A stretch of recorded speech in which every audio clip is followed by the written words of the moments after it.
दोस्तों, आज हम बात करेंगे 26वीं आईनी तरमीम पर, जो पाकिस्तान के अदालती और आईनी निज़ाम में बड़ी तब्दीलियाँ ला सकती हैं। ये तरमीम क्यों ज़रूरी समझी जा रही है, इसके असरात क्या होंगे और अपोजिशन के एतराज़ात क्या हैं, आइए तफसील से समझते हैं। आईनी तरमीम मुल्क के आइन में तब्दीलियाँ लाने के लिए की जाती हैं। पाकिस्तान के आइन में ये 26वीं तरमीम होगी, जिसका मकसद अदालती निज़ाम और वज़ीर-ए-आज़म के इख्तियारात को असर-ए-नौ तरतीब देना है। मगर ये तरमीम क्यों लाई जा रही है?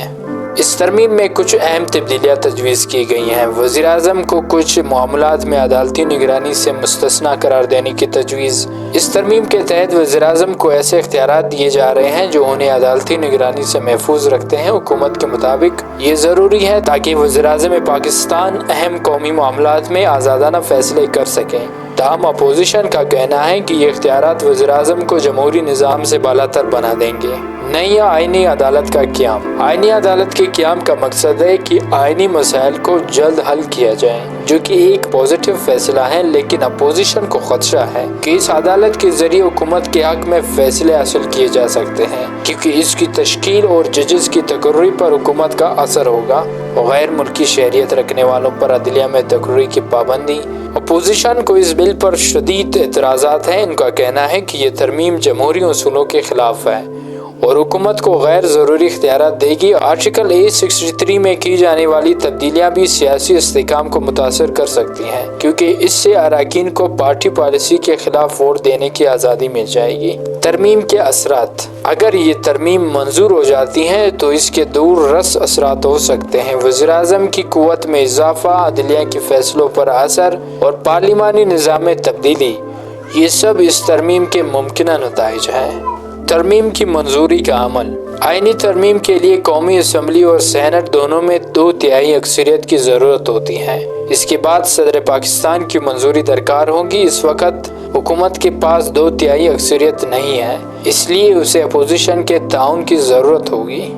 पाकिस्तानी अवाम और तज्ज़ियाकार इस तरमीम के बारे में क्या सोचते हैं? कुछ लोगों का ख्याल है कि ये तब्दीलियाँ मुल्क की तरक्की के लिए ज़रूरी हैं, जबकि कुछ के नज़दीक ये जमहूरियत के लिए ख़तरा है। आखिर में ये सवाल है कि क्या ये तरमीम वाकई मुल्क के मुफाद में है? क्या हम एक मजबूत पाकिस्तान के लिए सही फैसले कर रहे हैं? ये वक्त है कि हम सब मिलकर गौर करें और अपना हक इस्तेमाल करें, ताकि हमारी आने वाली नस्लों को एक मुस्तहकम और खुशहाल पाकिस्तान मिल सके।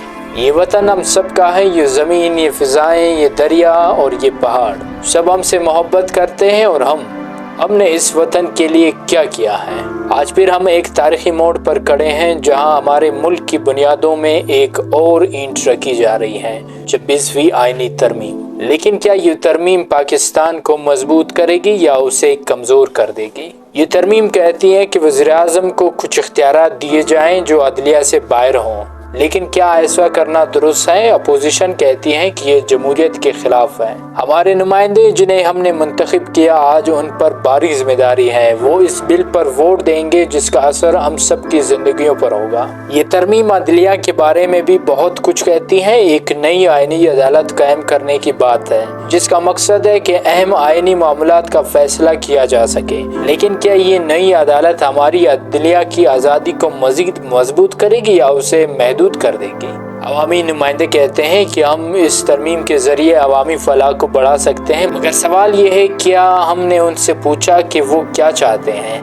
क्या वाकई ये तरमीम हमारी ज़िंदगियों को बेहतर बना सकती है? हुकूमत और अपोजिशन के दरमियान ये रसाकशी, ये इख्तिलाफात, लेकिन क्या इस सब में हमारा मकसद एक ही नहीं होना चाहिए था? एक मजबूत और खुशहाल पाकिस्तान। हमारे बच्चे, हमारी आइंदा नस्ल, क्या हम उन्हें एक मुस्तहकम और मजबूत पाकिस्तान दे सकेंगे? क्या हमने उनके मुस्तकबिल के बारे में सोचा? ये वक्त है कि हम सब एक हों, इस तरमीम पर गौर करें। ये सिर्फ एक बिल नहीं, ये हमारा मुस्तकबिल है, हमारा कल है। आए इस पर मिलकर गौर करें और फैसला करें कि क्या ये तरमीम वाकई हमें मुत्तहद कर सकती है। ये मुल्क हमारे आबा अजदाद की मेहनत का समर है। ये वक्त है कि हम सब मिलकर इसके मुस्तकबिल के लिए सही फैसला करें। पाकिस्तान जिंदाबाद।